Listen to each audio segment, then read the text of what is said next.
All right. Hi, everyone. My name is Vicky Kao. I am a nuclear medicine technologist. Currently the contract specialist for San Jose. I've been with Kaiser for 5.5 years. Again, thank you all for taking the time out of your busy schedule to join us today. We are holding this special strike readiness meeting to discuss what's at stake for the diagnostic imaging professionals in contract bargaining.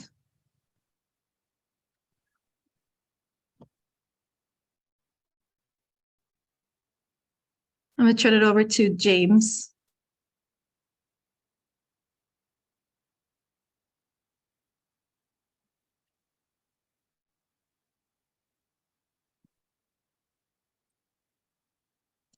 There we go. I was muted for a second. I'm sorry, everyone.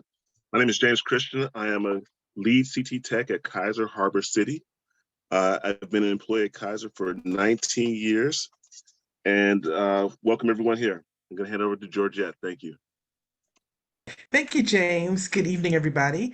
My name is Georgette Bradford. I'm an ultrasound technologist. I work at the Point West Medical Office Building in Sacramento, and I've been with Kaiser for 19 years.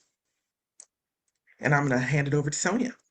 Good morning, good afternoon, everyone. My name is Sonia Allen Smith, and I first want to apologize for not being on camera, having a little technical difficulties, but I am a radiologic technologist. I've been with Kaiser for 15 years. I'm with the regional offices, staffing partners. And what I really want to talk to you, just remind you, what are we going to accomplish this evening? I want to make sure by the time we finish this meeting tonight, you will all understand what's happening at bargaining overall and how it's affecting the imaging community, diagnostic professionals, let me say that, how our proposal differs from Kaiser wants, what our rights to strike are, and what the strike will look like. The three things we need we need to do fight to win this contract. We need to, one, vote yes to strike to show Kaiser our commitment. Two, come out for Labor Day rallies to show our Kaiser power. Is going to be fun for the family, and we show up in unity and power on Labor Day. And then three, going on strike to win the contract we deserve. And just please remember, we're going to take questions at the end of the meeting. So hold your questions, write them down. We want to answer those questions for you, but we're going to go through the presentation first. And I really appreciate and expect you guys being here tonight to get this vital information. I'm going to turn it back to Vicky.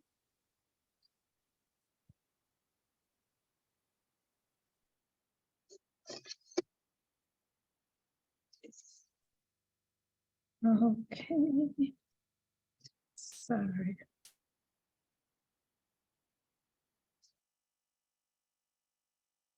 All right. We all need to start to stay connected for updates about bargaining. So as you see on the in front of you, you need to opt in to get our bargaining updates. Here are the QR codes, and communications will also drop the links into the chat. So you have to opt in with texting, email, and bargaining updates. So those are the three QR codes and the resources for information.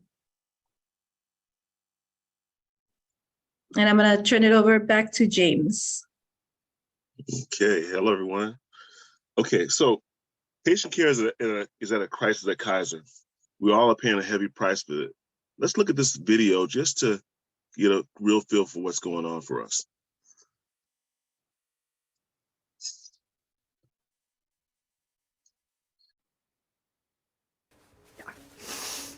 I'm so sorry. Oh, I didn't think we'd get here.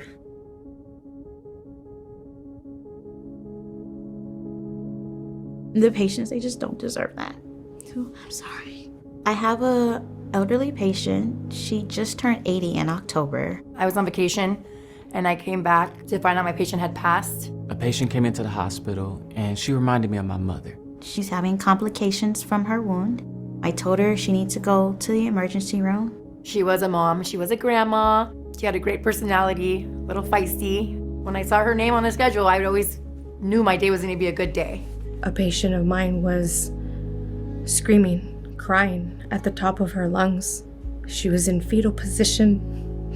She was all alone. She waited about 9 hours because they didn't have any rooms, because it was short-staffed.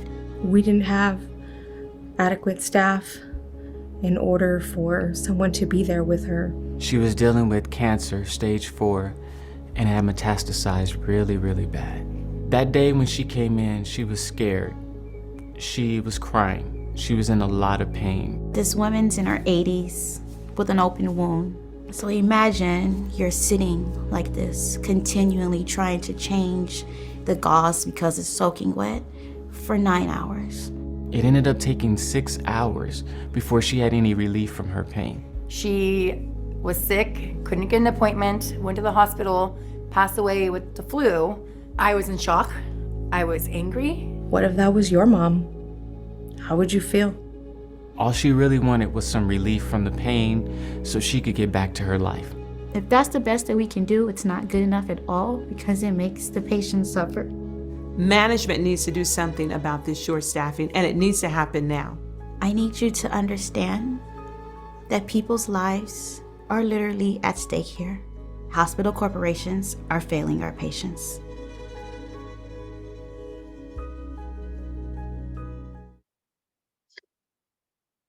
Wow. We all can relate to what we seen in that video. We all probably have stories and from our relationship with a lot of these patients that we've seen over several years, over several months, and have had a long history with. So I want you to sit back and just think about that for a minute, how video can relate to your daily work lives. Just think about that for a minute. Just feel the pain of those coworkers, that we also feel that same pain. Yeah. I could tell a story from myself. I had a patient once that was in a bicycle accident, and he waited for a long time to get his CAT scan.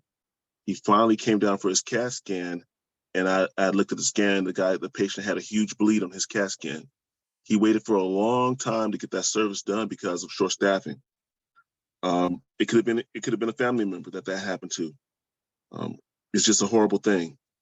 I've seen coworkers that were hurt trying to take care of patients because they were short-staffed, they were rushing, and hurt themselves. So that made the staffing situation even worse, and they made the patient situation even worse. And I'm sure we all can relate to things like that. And short staffing it was bad before the pandemic. It's even worse now. We feel it even more.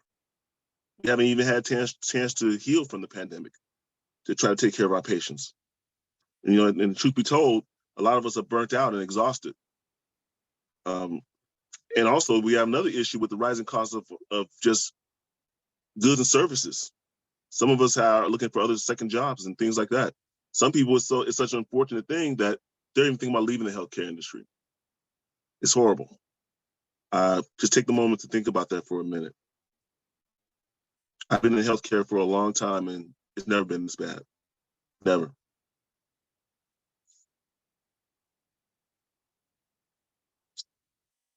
Okay, Georgette, hand it over to you. Thank you, James. It's just unconscionable to think about these type of things happening to our patients.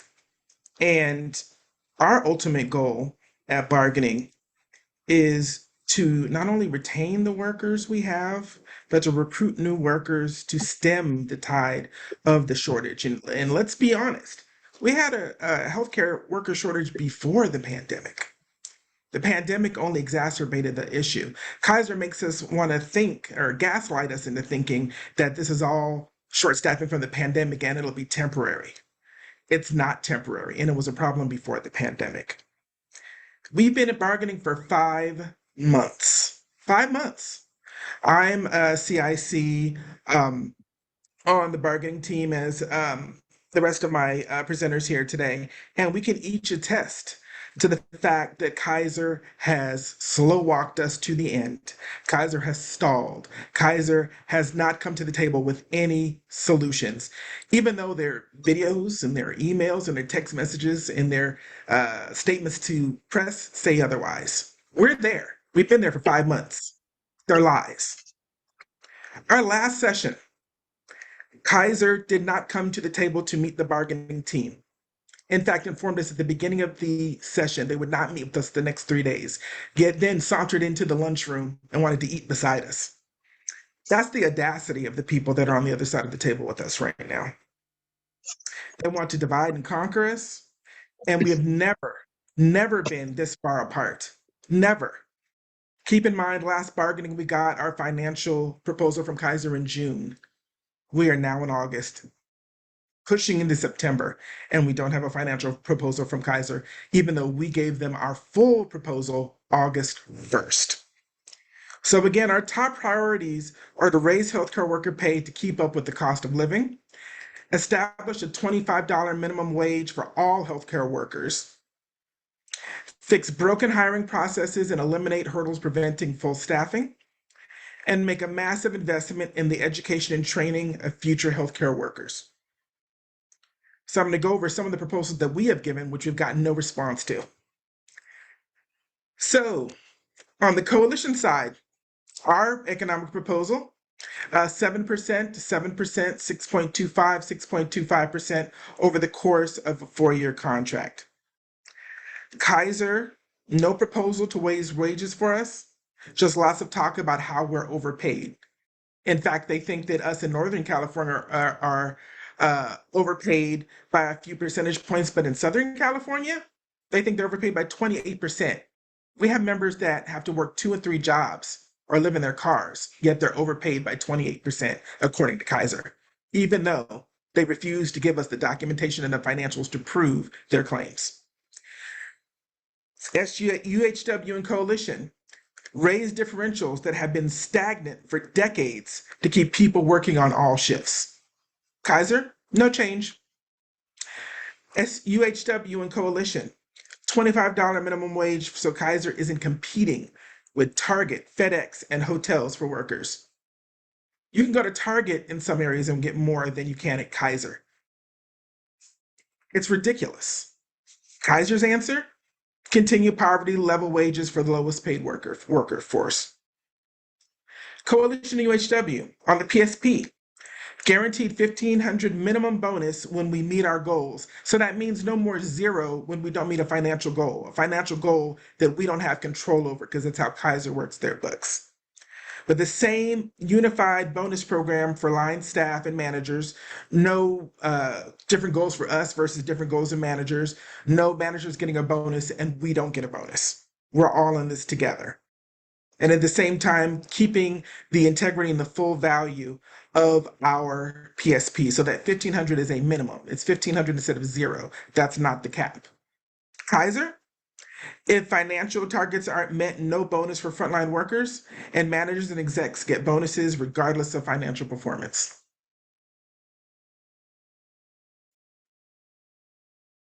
UHW and the Coalition on Staffing.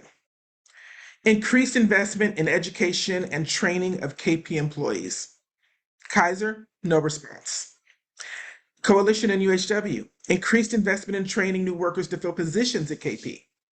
Kaiser, no response. UHW and the Coalition, paid internships and preceptorships to get people into hard-to-fill jobs. Kaiser, no response. UHW and the Coalition, guardrails to limit registry use and invest in KP staff instead. Kaiser, no response. UHW and the Coalition, eliminate unnecessary experience barriers in filling jobs. Kaiser, no response. UHW and the Coalition, promote qualified people who get licenses and certifications into hard-to-fill jobs. Kaiser, no response. UHW and the Coalition, report vacancies regularly and justify not filling positions. Kaiser, no response. On job security, UHW and the coalition, continue protections against outsourcing and subcontracting negotiated last contract. Kaiser, they want to make it easier to outsource and subcontract our work. UHW and coalition, as Kaiser grows, good Yugen jobs should grow also. Kaiser, invest $5 billion in buying a non-union health system to lower standards for KP employees and commit to spending another $4 billion over the next 4 years into that non-union system. UHW and the coalition, maintain current job security protections for workers. Kaiser, expand the probationary period to allow more time for Kaiser to fire people without cost. UHW and coalition, work with the people who do the work when changing job descriptions. Kaiser, make whatever changes they want to our job descriptions without negotiating with us. UHW and the coalition, provide stability to remote workers. Kaiser, make remote workers return to work in facilities without discussion or adequate notice.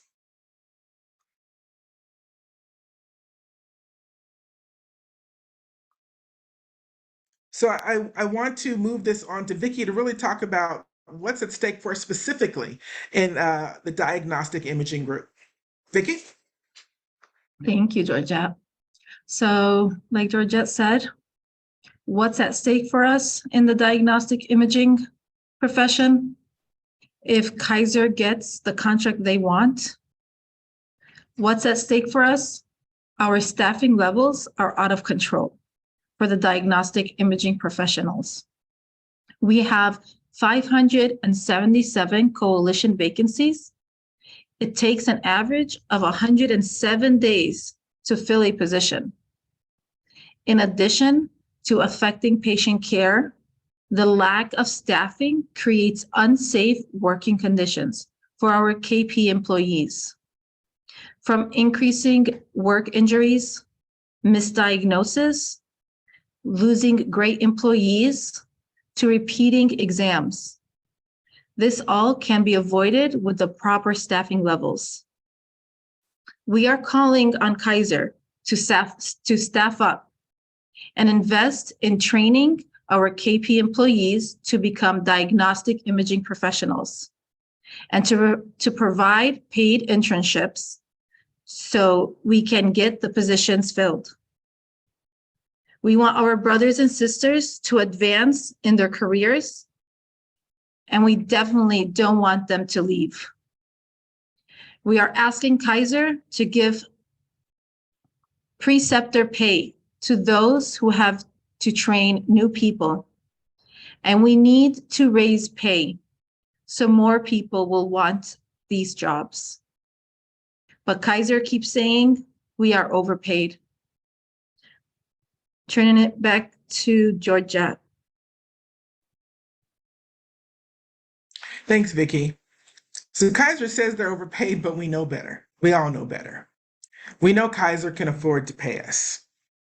Kaiser has made $3 billion in profits in the first 6 months of this year.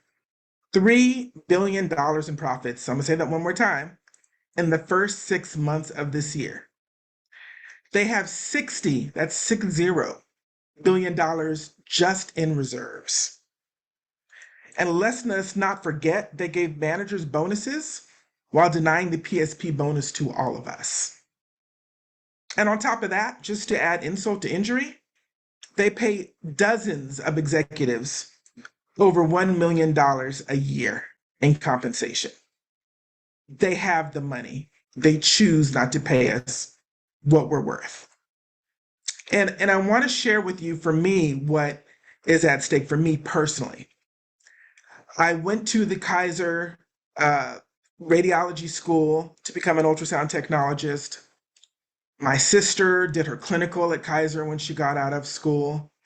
My mother worked for Kaiser for over 20 years. We're a Kaiser family. And I've been with Kaiser for over 19 years. But I have seen, and I know a lot of people on this call because we have a lot of members in our imaging department that have been with Kaiser for quite a long time. And we have seen a gradual change in the center of values for this organization. I have seen a change from patient care and a change of caring for their employees to hoarding profits, chasing numbers.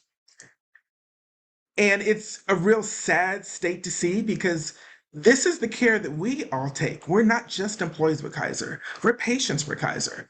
Our family, our spouses, our dependents are patients of Kaiser.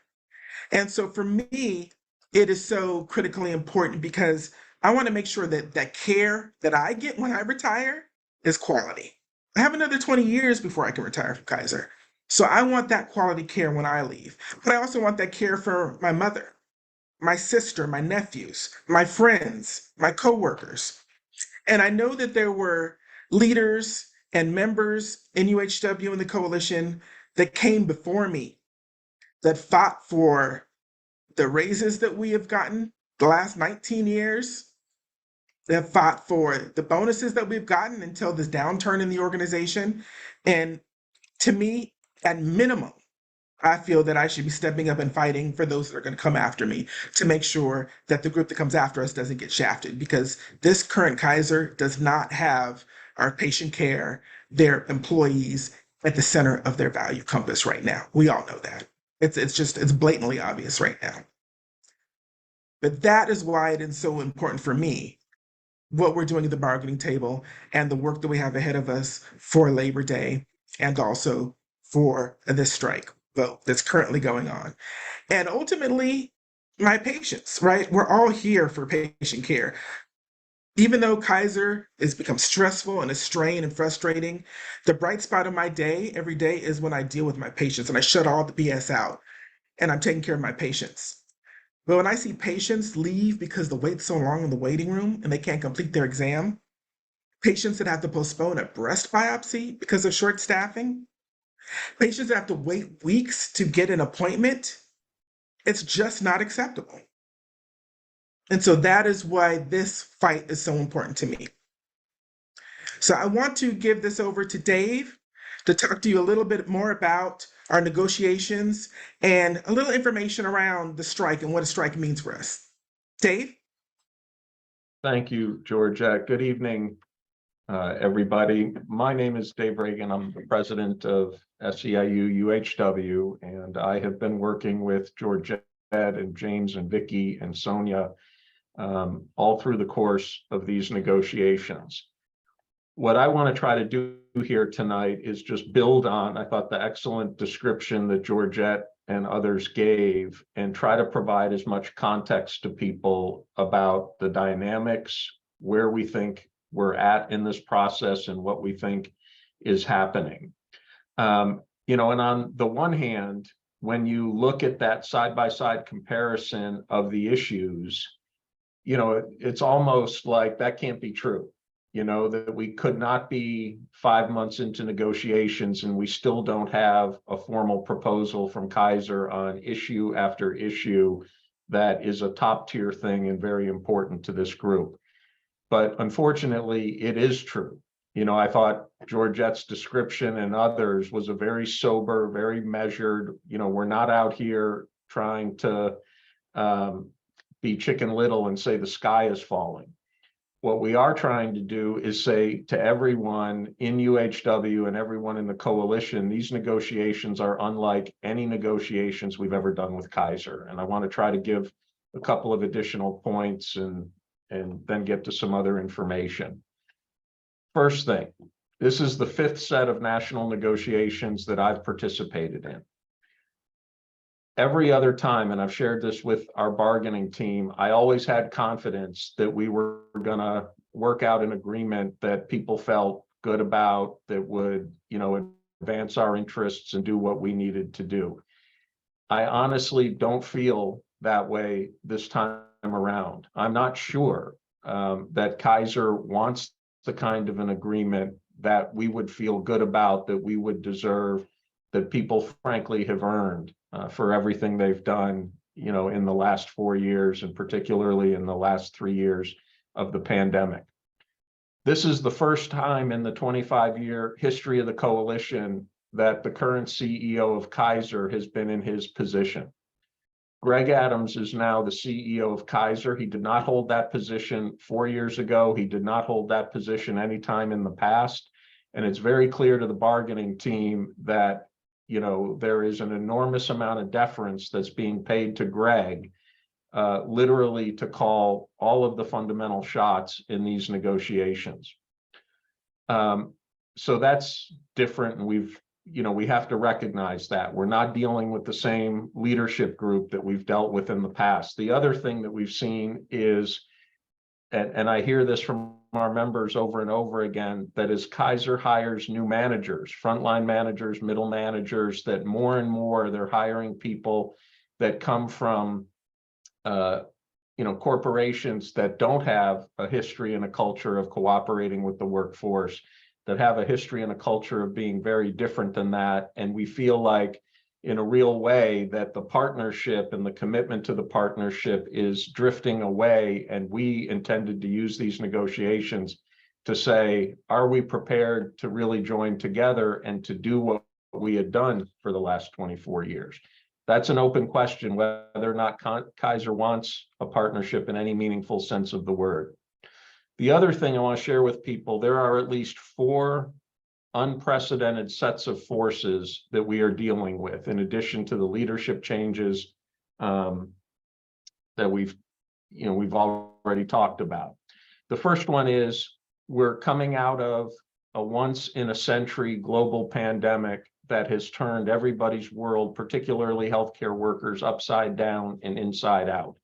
We cannot overstate how much of a fundamental change that has been, and we have the obligation to protect the ability of people to do remote work, to expand on that, to make sure that we're also recruiting and retaining the kinds of folks we need to do the things Georgette talked about. So the first unprecedented thing is the pandemic itself, which is, I think people are exhausted, traumatized, frustrated, and this bargaining process is not mitigating any of that right now.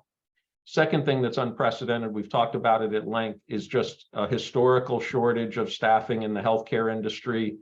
Some people called it the Great Resignation. The attrition rates at Kaiser have more than doubled since what they were 4 years ago. And as Georgette said, it takes 107 days to fill a vacancy. That is not uncommon across the system. We have made a formal proposal to Kaiser that we have to get 10,000 what are called net new employees deployed across the coalition by the end of this calendar year. We gave Kaiser a proposal the very first week of negotiations. We still don't have a comprehensive, detailed proposal back. Third thing that's unprecedented is the inflationary environment that we're living in. And I'm sure I'm not the only one noticing that gas is now back up to $5.50 a gallon. Interest rates are up. If you have adjustable rate loans, you are getting gouged on your interest payments. Groceries are up, rent is up, the cost of living across the board is up. And we said to Kaiser, if we're serious about who we say we are, and if we believe in the value compass, then we have to negotiate a contract here that allows people to keep up with the cost of living, which means 3s and 4s doesn't get it done. We had 8% inflation last year. The jury is out this year, but we need a pay package that is unprecedented and reflects the reality of what goes on. In that vein, the fourth thing that's unprecedented, and someone touched on it a minute ago, is that there has never been a greater divide between what we are articulating to Kaiser that we need and what they are saying back. And I want to be very clear about this, because there's 2 fundamental things that are going on, and UHW members and coalition members need to understand both of them. The first thing is, what we've seen in the last 3 years at Kaiser is that they have been aggressive with other unions and other unionized groups of employees in a way that has no precedent in the 25-year history of the coalition. A year and a half ago, they settled a contract for the other coalition called the Alliance. Most of those folks are in Southern California. It's about 35,000 people. The 4-year agreement that the Alliance agreed to a year and a half ago provided for annual across the board pay increases of 3%, 3%, 2%, 2%. So on October 1 month and 2 days from now, 35,000 people, mostly in Southern California, are going to get a 2% across the board increase. They're also scheduled to get a 2% across the board increase next October 1st in the year 2024. We view that as a non-starter. That doesn't come close to dealing with the inflationary pressures that families are dealing with. It does not reflect the reality of Kaiser's finances, has been laid out to you, but it does reflect what these negotiations are about and what Kaiser is saying at the highest level of management among themselves. The other thing, if you're in Northern California, you'll remember that a little less than a year and a half ago, there was a 13-week strike of the operating engineers, a group of about 700 people in Northern California. They struck for 13 weeks. They went back to work right before Christmas. That was in December of 2021. They still don't have a contract today. Kaiser was the one who broke the historic pattern, decided to have a fight with the operating engineers. There's a whole backstory about that. But for purposes of our negotiations, again, it's one more example of where Kaiser's been, newly aggressive. Third thing I want people to understand is 6 months ago, Kaiser settled a contract for the California Nurses Association, which has about 24,000 employees. 23,000 of them are in Northern California. 1,000 of them are in Southern California, specifically at the Los Angeles Medical Center, also known as Sunset, which is the largest Kaiser facility in Southern California. That was also a 4-year agreement. Those nurses in Northern California settled for 6%, 6%, 5.25%, 5.25%. But they agreed in Southern California to have those 1,000 nurses at Sunset settle for 3.5%, 3.5%, 3%, and 3%. So what does that mean for our negotiations? It means Kaiser has an agenda for the first time in the 25-year history of the partnership to attempt to divide UHW members and coalition members on across the board increases. This has never happened before. They have not yet given us a wage proposal or a comprehensive economic proposal. It's not because they don't know what the numbers are. In my view, and I think many of us on the bargaining team, they're not doing it because they know if they say publicly what they're really thinking, there will be an uproar, not just from UHW, but from the coalition as a whole. I want to remind people that these negotiations cover 85,000 employees. 80% of them are in California. The balance are in Oregon, Washington State, Colorado, Washington, D.C., Northern Virginia, Maryland, and a small group in Hawaii. Everywhere the coalition operates are very high cost of living places. We've heard over and over again about how it's so hard to make ends meet. Honolulu is not cheaper than Los Angeles. Los Angeles is not cheaper than San Diego. San Diego is not cheaper than Northern California, Denver, Portland, Seattle, Washington, D.C. Kaiser is trying to position themselves to get a cheap deal. Kaiser doesn't want to give a proposal because they don't want us to have a document with those numbers on it that we can take around to people and say there's a 3% a year difference between what they're prepared to do in Northern California versus Southern California. Let me just take something head on here. In case you're in Northern California, the cost of living is not cheaper in Northern California than Southern California. It was just reported in Los Angeles that the median price of a house has now exceeded $1 million. Like, we're all living in the same world. But Kaiser is looking to try to drag this out, wait till the end, and hope people get panicked and hope people make a rash decision where they don't have to come forward and put their best offer on the table. That's what we think is going on. We say on the bargaining team all the time that at every point in every set of negotiations, it ceases to be a debate. It's not about right and wrong. It's about who has more power and who has the ability to prevail on their proposals and their positions that have been proposed. And so I want everyone to understand that the two things that we're active on right now in the field is doing the best job we can to turn people out for Labor Day and show Kaiser that, giving a couple of outlier proposals is not a substitute for real bargaining, that we can do arithmetic, we understand what's going on. And the other thing is that we're going to be prepared to vote, and hopefully the vote to authorize the committee to give a 10-day strike notice will be an emphatic endorsement of the elected bargaining team and what they're trying to do. So I really want to hopefully impress on people, this is not a debate, it's a power struggle. If it was about being right, the operating engineers wouldn't have been put out on strike for 13 weeks, and they were a small group. There's no justification for pay raises of 3%, 3%, 2%, and 2% in Southern California. I don't think there's a justification. Nonetheless, it happened, and Kaiser keeps pointing to that. What we have to show them is that we are prepared to stand our ground, we are prepared to fight, and we understand the dynamics, and we're not going to be lulled into a sense of complacency about what's going on.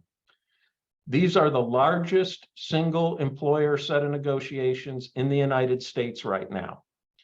If you're a close reader of the news, you might have heard that the auto workers are in negotiations with General Motors, with Ford, and a company called Stellantis that is what Chrysler is now called. There are more workers in those negotiations than ours, but there are more people at Kaiser in the union than at any of those places. This is a big deal. It's not a debate. Georgette is incredibly articulate. Vicky is, Sonia is, James is. We can't talk these people into doing something unless they believe that people are unified, people are prepared to fight, and people know what's up. This is not about what we deserve. This is about what we can take. And again, I'm not trying to be Chicken Little, and I'm not trying to say the sky is falling. I am trying to say this is the most serious set of negotiations we've ever had, with a set of unprecedented things and more at stake than ever before, because there's a huge difference between 6s and 3s, or 5s and 2s, and 3s and 2s. That's a lot of money over somebody's career. One other quick thing I want to say, for the first time in the history of Kaiser, Kaiser this year will do more than $100 billion in revenue. That's never before happened. They are on pace to do $100 billion in total revenue. If you look at the Fortune 500, that would put Kaiser at about 45 out of all for-profit companies in America, and bigger than some household names that you all know about. This is not some mom and pop operation. This is a huge system with huge resources, and we gotta, understand what, how this is working and what we can do to maximize our chances.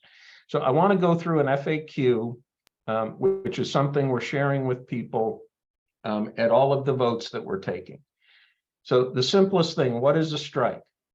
A strike is when workers withhold our labor to protest unfair treatment by an employer. By taking collective action, we take a powerful stand for fair treatment and real respect. It's usually a last resort after an employer has refused efforts to resolve issues and treat workers fairly.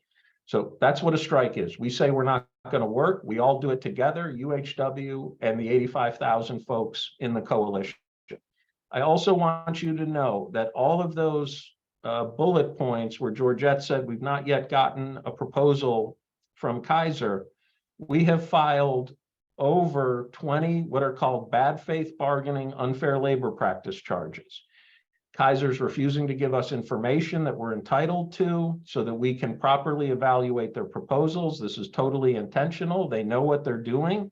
And frankly, in my view, they're saying we'd rather antagonize 300 people on the bargaining team than put ourselves in a position where you have more fodder to talk to the 85,000 folks across the coalition. So when do we strike and for how long? As healthcare workers, we have an obligation that's not shared by people in other industries. And because we give life and death type care to folks, we are required by law to give what's called a 10-day notice if we intend to strike. What these strike votes are about is giving our bargaining team, including Georgette and Vicky and James and Sonia, the authority to say to Kaiser, we are going to call for a strike on a certain date at a certain time, and we have to give them at least 10 days notice. It's up to us to decide how long we do that. We have to talk to the other people in the coalition. We've all talked about, something on the order, if we're serious, of being able to take action for up to 2 weeks. That level of labor withdrawal, that level of conflict, we think, puts a tremendous amount of pressure and allows us to get a tremendous amount of interest from the media, public officials, all of that. So if we give a 10-day notice, if we have a strike, and by the way, the contract expires on September 30th, we cannot strike before September 30th. We can strike as early as October 1st. And we're going to be prepared if we get authorization to have those conversations with the bargaining team. And we don't want to telegraph everything we're doing to Kaiser. Can I bring my kids to the picket line? The answer to that is yes. And frankly, we encourage people to bring their families, not just their kids, their spouses, their significant others, their friends, their neighbors. This will be the biggest strike of healthcare workers in the history of the United States if we do this. This is a big thing. And we have to do and take advantage of every tool that we have to make sure Kaiser understands. Do I need to attend the strike line? The answer to that is yes. An absentee strike is not the most powerful strike we can have. A strike where people come to the picket line, and come every day and are visible and can talk to the media and can show the public that Kaiser workers, are not that different when it comes to being ready to stand their ground than the UPS workers, the actors, the screenwriters, and the auto workers that are now in negotiations. Do I need to tell my supervisor I will not be working? Should I call out? The answer to that is a categorical no. The union, when we give a 10-day notice, we give that on behalf of the entire membership. Nobody has to make individual arrangements with their supervisor, with their department head, with their administrator, any of that. The 10-day notice that we're asking for authorization on the part of the bargaining team to be able to issue that is the blanket and categorical notification for all Kaiser members. This question comes up a lot, and I want to be very clear about that. Can we go to the next one? Can I be disciplined for participating in our strike? The answer to that is no. We have a legal and enforceable right to engage in what's called protected concerted activity. So long as we give a proper 10-day notice, you cannot be disciplined for participating in a strike. That's true for full-timers, it's true for part-timers, it's true for per diems, it's true for probationary people, it's true for an employee who was hired a week before the strike starts. Everyone has the same legal right to go on strike, and our expectation, the bargaining unit would submit to you, is that people have to treat it that way. If we're going to succeed where the stakes are this high, we need everybody. This is a contact sport, not a spectator sport, and the implications of this will last for years. Will we be paid for joining the strike? The answer to that question is no.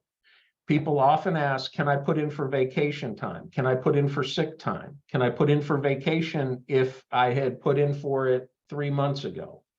If we're out on a strike, people will not be paid any of the benefit time that they would ordinarily have. It's also true if you put in for, let's say, 5 days of vacation, you also won't be charged for those 5 days. It won't be deducted, but Kaiser is under no obligation to pay people during the strike, and our expectation should be that they're not going to do that. What if I can't afford to strike? It's a question that comes up over and over again, and we hear it from lots of folks. This is a power struggle. It's not a debate. And if you look at the negotiations in the last year and a half, the difference is 3% a year between what Kaiser has done for some people and what Kaiser has done for other people. 3% a year over 4 years is 12% over the life of the contract, and that compounds for as many years as you have left. I want to say to people, we do have a strike fund. The strike fund has about $16–17 million in it. We are prepared to empty it.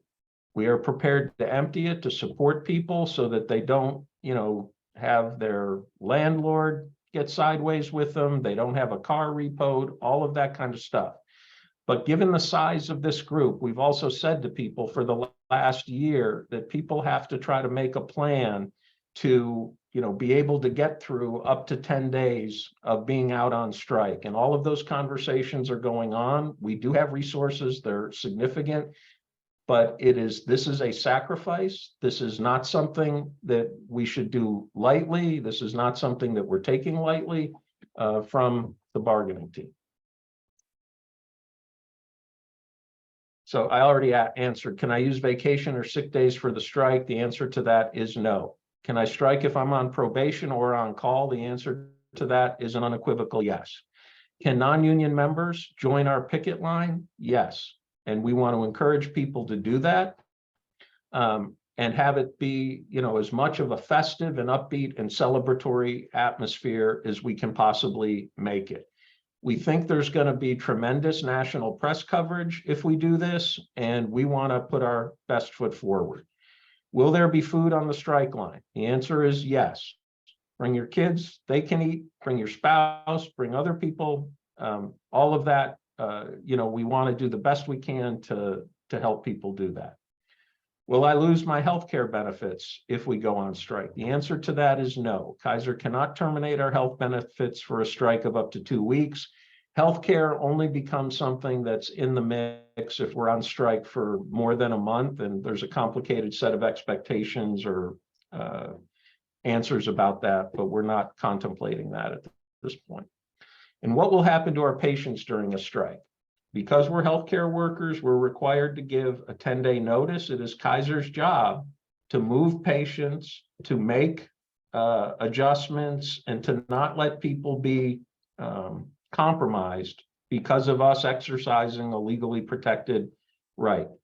When we had the one-day sympathy strike a year and a half ago, Kaiser is still complaining about that. That happened in Northern California, and they had to move hundreds and hundreds of patients. They didn't do admissions, so our ability, if we just send a 10-day notice, that in and of itself is very disruptive. It also triggers a whole set of responses that we've seen Kaiser have to make in the past. And it's up to them to make sure that people are accounted for and cared for.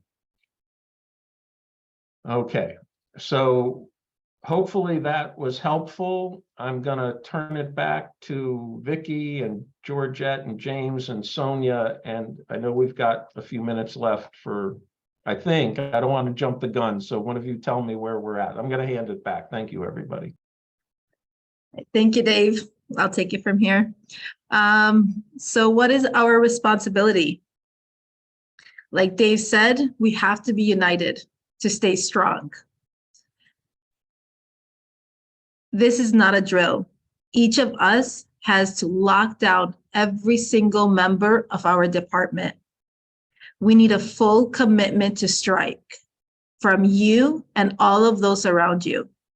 Our success depends on each and every one of us.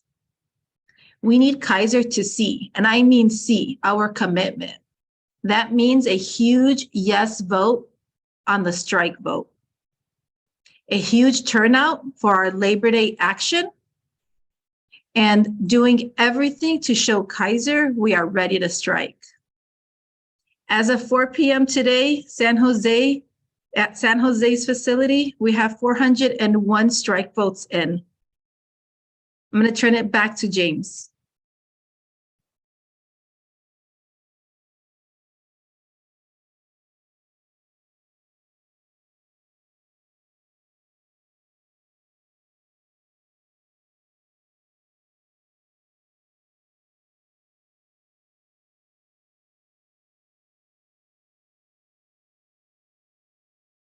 James might be frozen. Oh, there he is. James, can you come off mute? Are you able?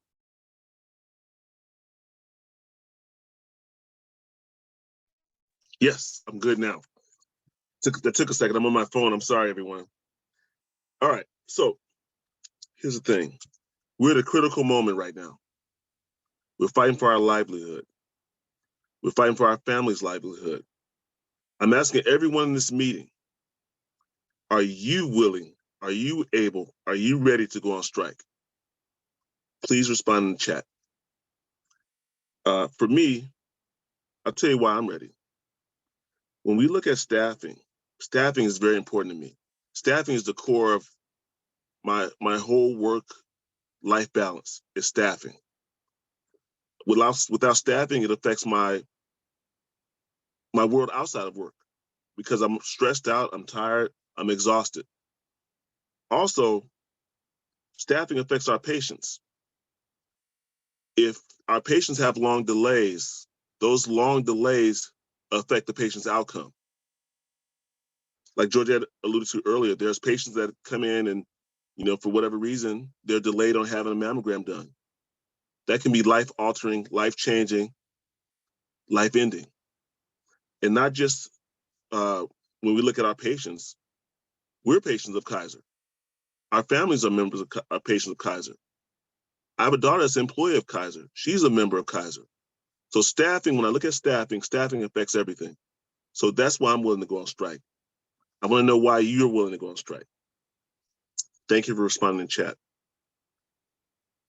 Now, the other question I ask everyone is not only are you willing to go on strike, are you willing to lead others to go on strike?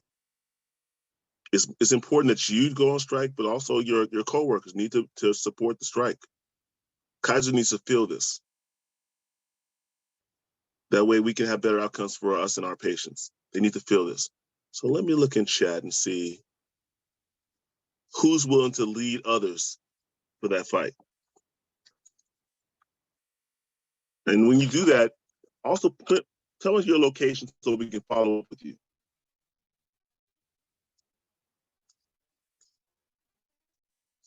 Who is willing to lead others? Okay, I see Joseph. This is San Leandro. All right, all right. I see Ella from San Francisco. Okay, I see a D. Williams from Antioch. Okay, okay. That's so important. I see a lot of people to stand and willing to lead others. So important, everyone. I thank you all, and we will follow up with each and every one of you. So important. Thank you all. Okay. All right. So I'm going to hand over to Georgette, and thank you all for responding. Thank you, James. I'm just beside myself seeing all of our diagnostic imaging leaders and members, saying they're ready to rock. It's filling me up, especially being a bargaining team member, to know that you guys have our back at the table and on that strike line. And as I talked about this being a family and bringing it full circle, I don't know if she's still on, but the person that was the very first ultrasound tech I worked with when I was a brand spanking new ultrasound baby is Laureen Weaver. We worked in Modesto together, so it was nice seeing her on here. But now's the time to allow folks to ask some questions. So we're going to have you raise your hands, and then we'll call on each one of you if you have any questions about anything that we've covered today. Try to keep it between 60 and 90 seconds. So if we have a lot of questions, we can get everybody who has a question. And then if you have multiple questions, let's try to get everyone at least once, and then we can circle back. So if you have any questions, go ahead and use the, it is the reactions little happy face, and click on that and raise hand. And that will raise your hand if you have a question. So we'll give folks a chance to do that.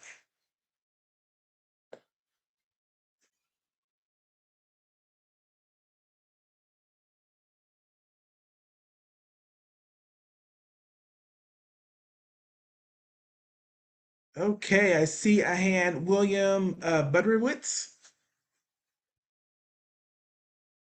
Go ahead, William.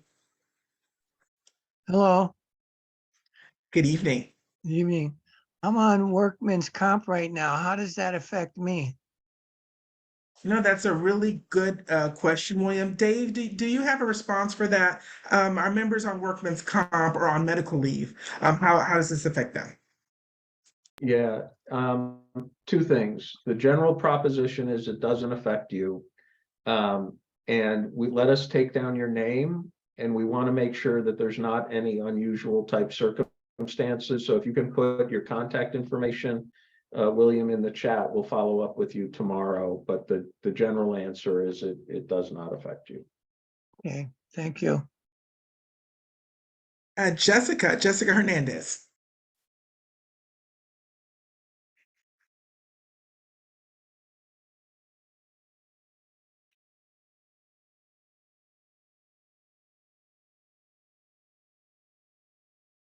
If we could unmute Jessica. Yeah, Jessica, we can only ask you to come off mute. You have to unmute yourself.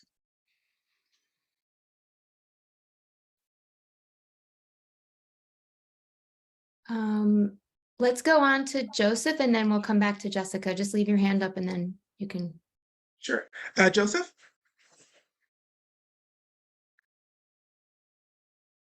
Hello. Hi. You hear me okay? Yes.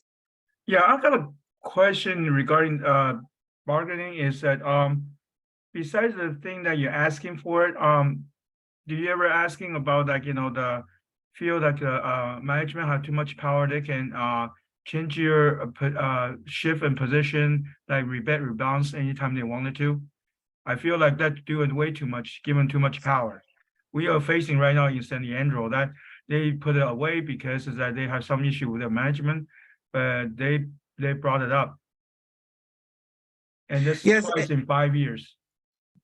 and I do know on the local table they were talking about job descriptions and management trying to make things a little bit easier for them to do whatever they wanted, basically.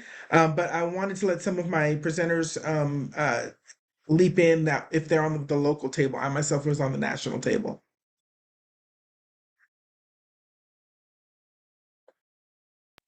Georgia, I was at nationals as well. I think we were all at national, Dave.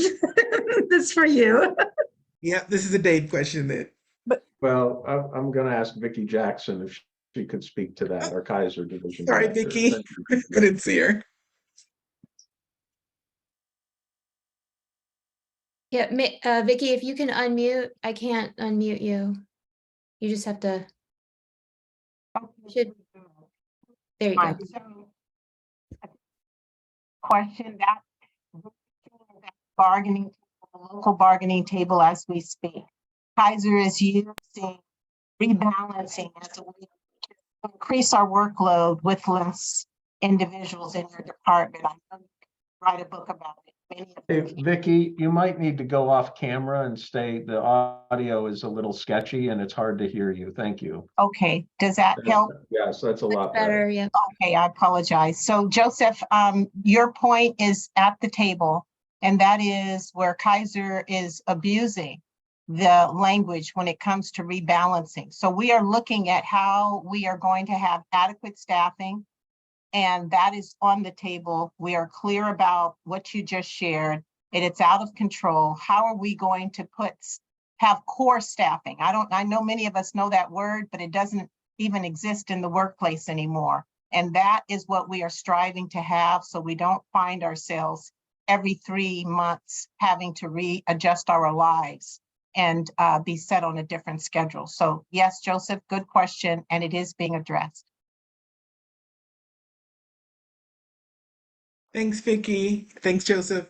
And let's swing back and try Jessica again. Jessica?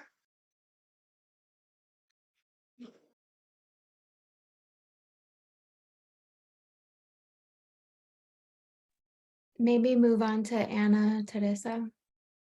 Yep. So, Anna Teresa?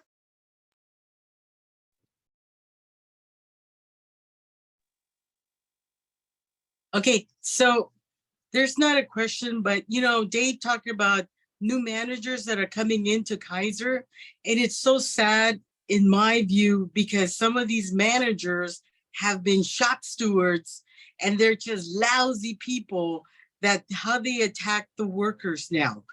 I have a case right now in Milpitas, a man named Zany, and he's just a horrible man in my book. There's a lady that wants to go and adjust her electric chair because she's handicapped, and he told her that she has to do that in vacation time, and it's like she has sick time, and so he's manning that she does it during vacation time. And this lady, she needs an adjustment on her electric chair, and he's not letting her. And it's like, how can these people have been shop stewards and now they're lousy managers?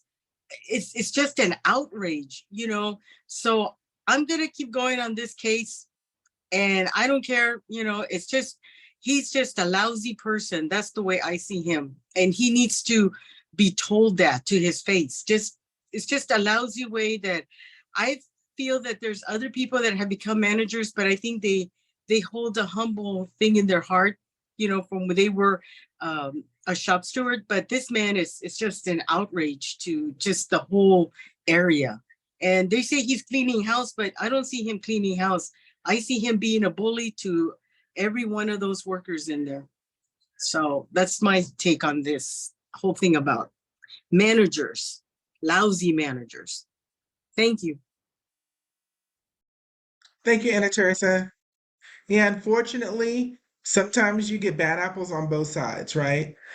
People reveal who they are sometimes when they get a little bit of perceived power, unfortunately. Gabriel?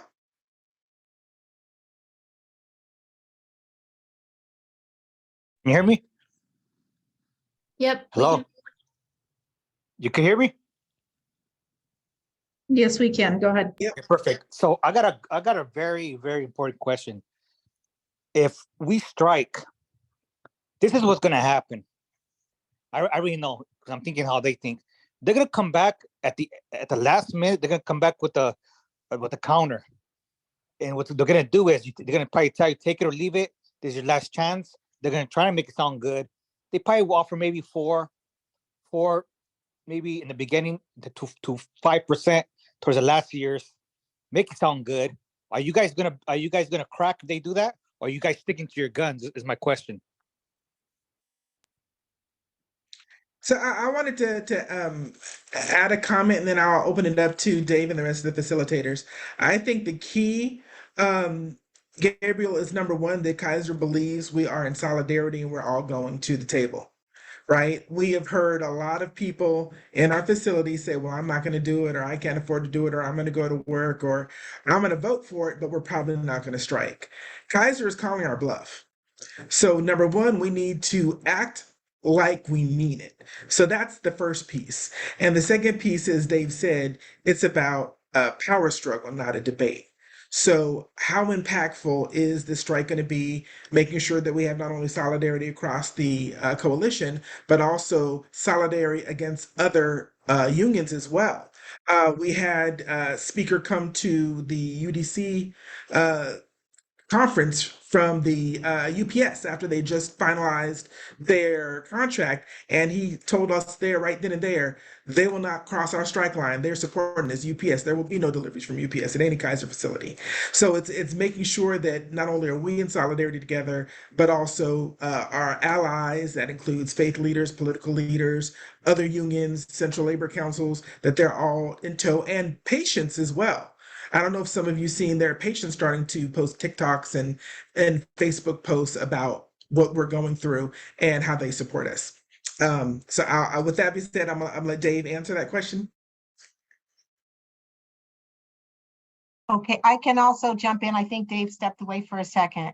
And so Gabriel, I think you've been around a while. And so to all of Georgette's points, I mean, we have to be very serious about what it is we're talking about doing. This is not a joke. This is not a drill, as Vicki said earlier. This is real, the real deal Holyfield. We are not playing around with our lives, and we are holding Kaiser accountable to what we have on the table. And so that means all the way through, we are staying strong, and we are sending the strongest message that we can possibly send, that we will strike to protect ourselves, our family, our patients, our community. And that is our position, and that's how strong we need to lead, Gabe. And I know you know that.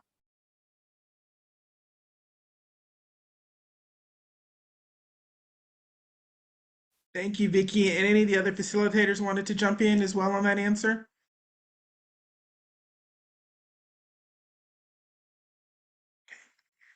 So Jessica Johnson, next in line. Hello. Hi, Jessica. Hi, this is her husband, Dave. I also work for Kaiser, so there's two of us that work for Kaiser. My question is this: the strike. What about like people that are on the fence or just don't want to do it? Does it have to be 100% involvement on joining the strike? So as you just heard from Vicky and what we just talked about, it's imperative that not only are we there, that we are leading our coworkers, our friends, and our family there, because 50% on the strike line is not going to cut it. 60% on the strike line is not going to cut it, right? We would love to have 100%, but we're realistic as well. But at the end of the day, we need to move forward as if every single one of us is going to be on the line, because that's the only thing that's going to shake Kaiser to its core. As far as people going to have to go out there if we get a strike? Is that how it's going to be? Everybody has to be out there? Can I chime in? This is Sonia Allen Smith, and I again apologize for not being on the camera. It's not about, I just really want to say this question. We all have to be out there to strike. We cannot not afford not to strike. We're diagnostic imaging. It's our benefit, pension, and wages we're going after. We all have our personal stories. If we don't stand together and not even ask that question, because the most important thing is that we got our own personal stories to tell of what we have been experiencing as diagnostic imaging techs. We need to maintain, because if we don't, what happens is they're going to give us what we want, whatever they want, 2s, 3s, or whatever. So the question is, and I hear your question, that you have to be with conviction that we need to do this to protect what we have and to continue to grow, and get the rate, get the economics and everything that we put on the table. We cannot not afford to do that. We cannot even think about that. And when we go on strike, everybody has to be on the line, because they need this. We have to show it in numbers. It's not a time to go on vacation. We're fighting to protect what we got, what we came to work for Kaiser for. We're fighting to protect that. And so I don't mean to be, I just really want to be strong. This is serious. This is not, I was in bargaining last contract, and this is the worst I've ever seen them treat us. So my response to you is that we cannot not afford to strike, and we cannot not afford to be everybody to be out on that line. That's what I would say to you. That's great. Am I on? Go ahead. Yeah. That's great. And I'm 100% on board. I was more for my coworkers that I can't convince. I mean, I'm losing 2 paychecks. I mean, my wife and I will both be out. So that's definitely, it's very important to us. But there's been some times where people have a bad taste in their mouth with this union, and they don't really like what has happened to them in the past, and they don't really believe in them. So it's gonna be hard to convince people. Now, if you guys can get out there and really, let us know that get behind this. It's just really hard to a lot of people. Can I share something with you to share with your coworkers? Yes. If you want, and we have, our benefit, pension, and wages has not went down. In a recession in 2008, we didn't lose our jobs. During COVID, no one lost their jobs. During COVID, we made sure people had the PPE. If people are there, your benefits, you're still paying $5 a year, a $5 copay. Talk to them about those things, about those economics of why they're able to do what they need to do. And if they're not, we have to just keep moving with the folks that's going to move with us. But they got to get a dose of reality. And what facility are you at? Dublin. And maybe we might have a conversation and maybe round a little bit around in Dublin, or talk to you a little bit more about what we can do, strategy with your leaders there. But I really, and if we can talk offline, I don't mind sharing with you offline some strategies. All right, thank you. Okay, thank you.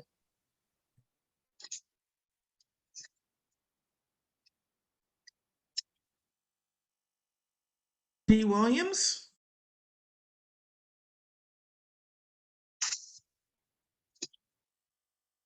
The next person who has their hand raised is Dee Williams. Did you want to come off mute?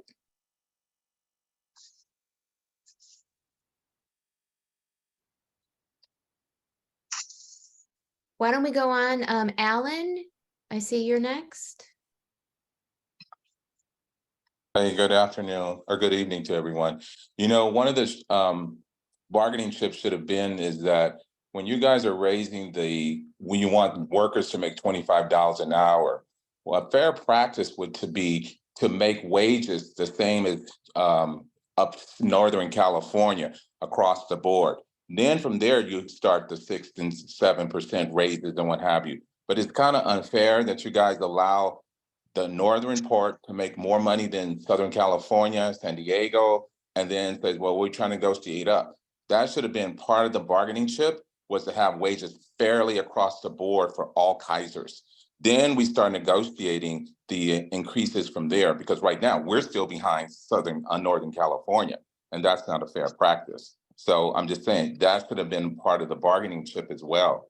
In addition, as far as when it comes to the union in itself, it's like try and get other people to how can I put it? Understand the dynamics of being united as a whole, because many times, like the gentleman was saying, you have people who are disgruntled with the union. And I don't think it's so much as the things that the union offers, but it's sometimes the representation that you get from the union. That's where people become disgruntled. So try and make those things as far as fairness is involved, as well as the wages.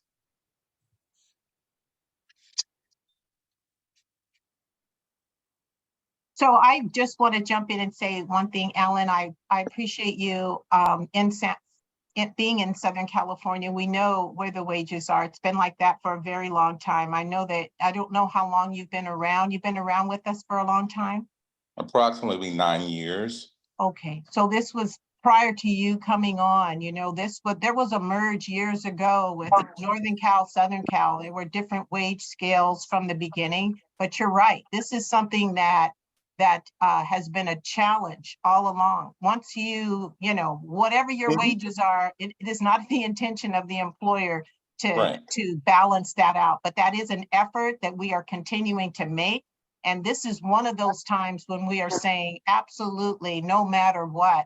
Kaiser's still saying too much in Southern Cal, and so they don't have any intentions on feeling your worth, and that it should be equal. And our position is absolutely not going to be that. It would be perfect to do it as you just outlined. We are on our journey there. We are not there yet. But you have a very good point. Yeah, and the other aspect, this is what I was trying to bring up, is that the aspect of how much Kaiser makes is important, but what's hid before the public is that Kaiser gets its money from its customers monthly. Other hospitals do not do that, and that is one of the things you guys need to emphasize that differentiates Kaiser from other hospitals. You get your pay directly every month from your customers base. In addition, you get Medicare and you get other private insurance where people come to Kaiser. That's the negotiating aspect, and it should be handled that way. Yeah, our wages may be higher, but the practice of other facilities is not the same as how you get your funds monthly. I'm just saying. Yeah. Well, you got a whole lot to say, and I want to hear more about it. So I'm hoping that you put your information in the chat so we can start connecting a little bit more, because you've got a lot of good things that you can add to this equation. Well, I appreciate it. You. No, yeah, appreciate but I'm just you. saying. Thank you. Thank you, Alan, for that. And also to reassure you that is something that we have brought up at the table. And you would be great to be adding to one of our members that speaks to the public, just as said, we have a lot of our members that are trained to speak to media and the public to say exactly what you're saying, which is the truth. This is where they're getting their money from. You know, they're not dropping rates. Right. They're increasing executive pay, but then they're trying to shortchange us, right? So that Right. is the narrative that we have had throughout bargaining, which makes it also that more frustrating when they don't provide us with the financial information to prove their claims in the first place. So Right. you are right on point right there, Alan. Thank you. So we are, oh, you're welcome. We're going to wrap it up with William, but next up is we're going to go to Grace and then we'll try back with Dee again. Grace? Hi, good evening. So I'm 100% go for this strike because I know a lot of selfish people that they probably won't because they said, well, I cannot lose 2 weeks of pay. But anyway, that's their problem. Also, I want to bring up this issue is in this bargaining, have you bring up to the table about getting the MRI tech up to the career ladder and the step? Because about over 12 or 13 years ago, Union and Kaiser have created a big step and level for the X-ray tech, but fell the MRI tech behind. So right now, the MRI tech in Kaiser is actually, you know, not overpaid than other hospitals. So maybe Sonia can speak about this because I know she's been on a lot of negotiations, especially this MRI panel. How you doing, Grace? This is Sonia. So the last thing we did for the MRI techs is we brought them up to a Tech 3 step, and that and bringing everybody up. And I think I've talked to several MRI techs that we should come together and talk about how we can move this forward. But it has to come together and start a team. You have I forgot her name in Dublin. You have Belinda, some of the original folks that helped to develop the step 3 in the career ladder for the MRI tech. So let's put your information in the chat and let's connect and see if we can connect with the old bargainers who actually moved us to the Tech 3 status. And I think forgot her name. She's in Dublin, moved from Walnut Creek and she's out in Dublin, and some of those key people. So let's do that, have that discussion, okay?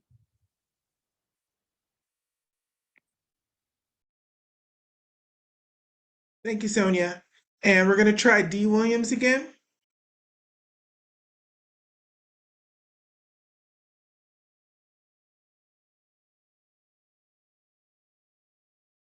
Okay, looks like she fell off. So William. Hello, back to you. Dave asked me to leave his information. Could you enable the chat for me so I can do that, please? Yes, yep. Thank you. And since Dee dropped off, we're going to take one more, and that's Lizette, and then we're going to wrap it up.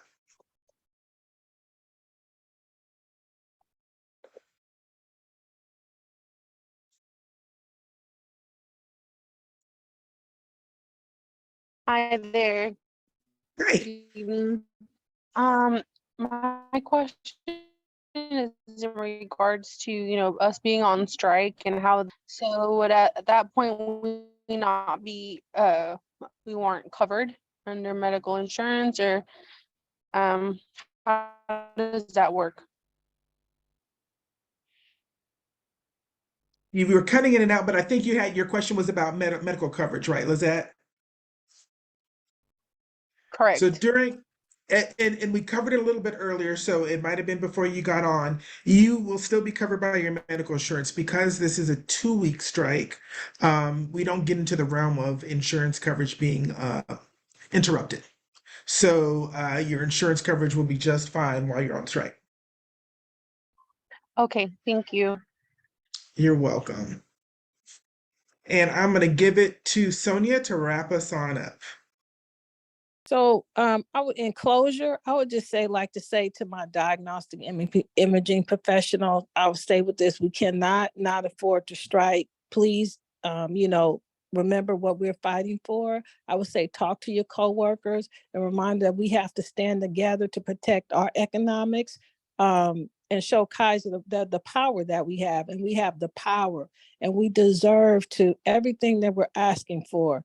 And yes, we're going to have members that say we need to get better at others. Yeah, we need to get better at representation. I always say that. But at this time, our income, our benefit, pension, and wages has not changed, and we have to grow. And we got to bring our members to understand that, sign the strike vote, come out and show up in numbers, bring your family and friends to the Labor Day event. That's another way to show our power, and make sure you vote. I appreciate all of you guys, all the hard work you do. And leave your information if you want us to, continue to have different conversations or get your leadership engaged. I appreciate everyone for coming to the call tonight. Thank you.